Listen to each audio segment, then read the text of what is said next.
नमस्कार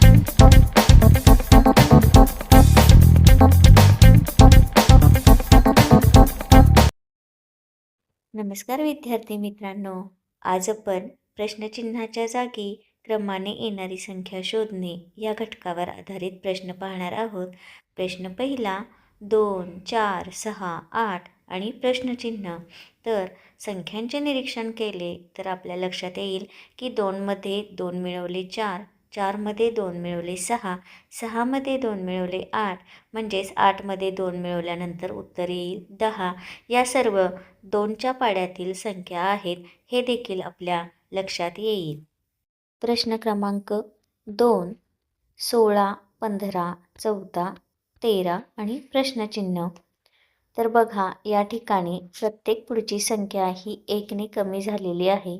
16मधून 1 गेला 15, 15मधून 1 गेला 14, 14मधून 1 गेला 13, 13मधून 1 गेला काय येईल? उत्तर येईल 12. म्हणून पर्याय क्रमांक 3 हे याचे उत्तर असेल. प्रश्न क्रमांक 3, 5, 10, 15, प्रश्नचिन्ह आणि 25. या प्रश्नामध्ये प्रत्येक पुढची संख्या ही 5ने वाढत गेलेली आहे. जर तुम्हाला पाढेपाठ असतील तर लक्षात येईल की या सर्व 5च्या पाड्यातील संख्या आहेत. म्हणून 5, 10, 15 नंतर पुढची संख्या येईल 20, म्हणजेच पर्याय क्रमांक 1. प्रश्न क्रमांक 4, 3, 5, 7, 9, 11 आणि प्रश्नचिन्ह. या प्रश्नात आपल्याला लक्षात येईल की प्रत्येक संख्या ही 2ने वाढत गेलेली आहे.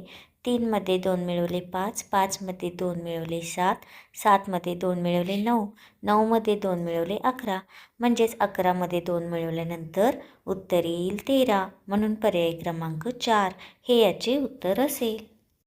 प्रश्न क्रमांक 5, 6, 9, 12, प्रश्नचिन्ह आणि 18.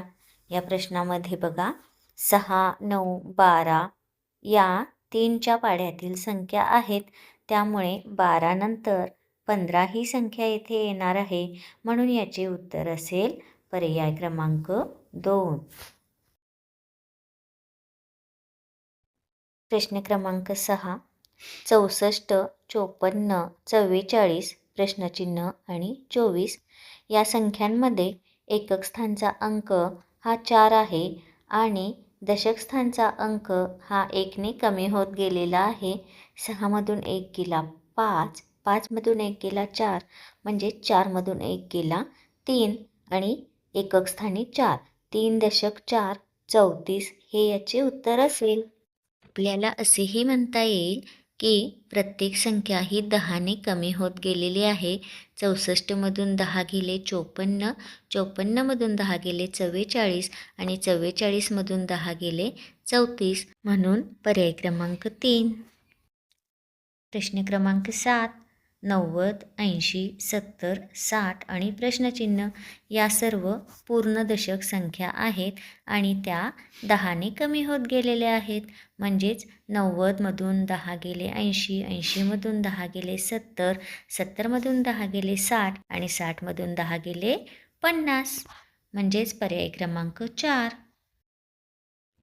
प्रश्न क्रमांक 8, 19, 18, 17, 16, 15, प्रत्येक संख्या ही 1ने कमी होत गेलेली आहे. त्यामुळे 15मधून 1 गेला, उत्तर येईल 14, पर्याय क्रमांक 1.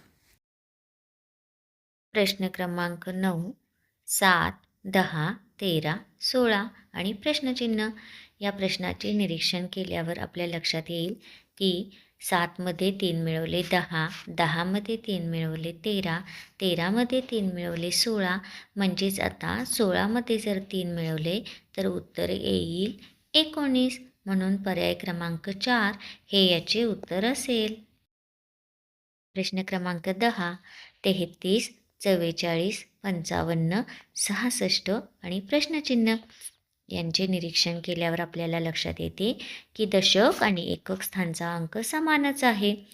त्यामुळे पर्याय क्रमांक 3 हे याचे उत्तर असेल.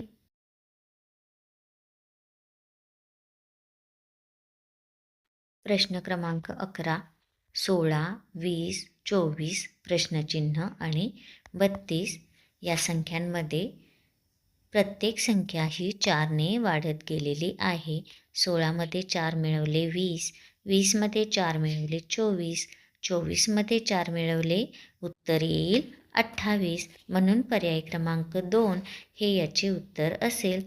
त्याचबरोबर जर आपल्याला 4चा पाढा पाठ असेल तर या सर्व 4च्या पाढ्यातील 16 नंतर येणाऱ्या संख्या आहेत. त्यामुळे देखील याचे उत्तर आपल्याला 28 हे सांगता येईल. तर बालमित्रांनो, आत्ताचे प्रश्न सोडवत असताना तुमच्या लक्षात आलेच असेल की आपल्याला हे प्रश्न सोडवण्यासाठी पाढे पाठ करणे गरजेचे आहे. त्याचबरोबर दशक स्थानचा, एकक स्थानचा अंक लक्षात घेणे हे देखील गरजेचे आहे.